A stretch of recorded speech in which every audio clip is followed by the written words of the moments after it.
The gray wolf, also known as the Canis lupus.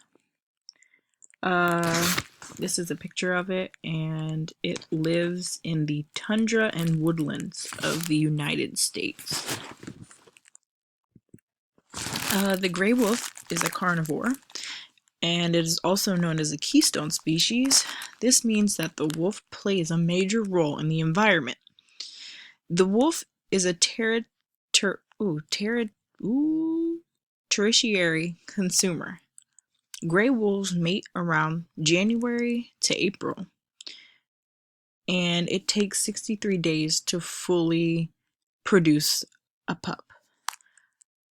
A litter is about 1 to 10 pups, and most of them are normally 5.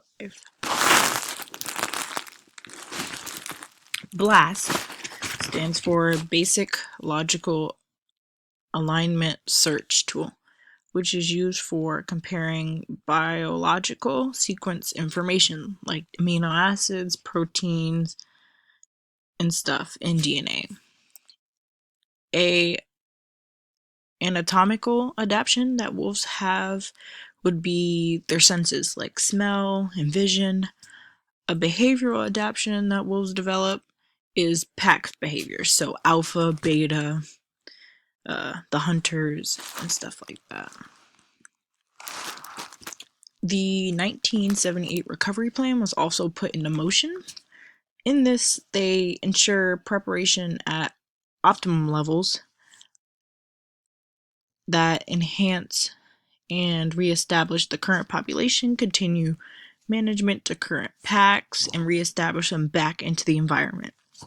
In the future, they should continue to follow these actions that they have taken for many years. The reason I support doing this is because with it has brought back the wolf population greatly, and if they keep going with it, it will finally produce enough wolves to get wolves out of the endangered species list. The purpose of this video is to talk about the endangerment of the gray wolf and just some key facts about it.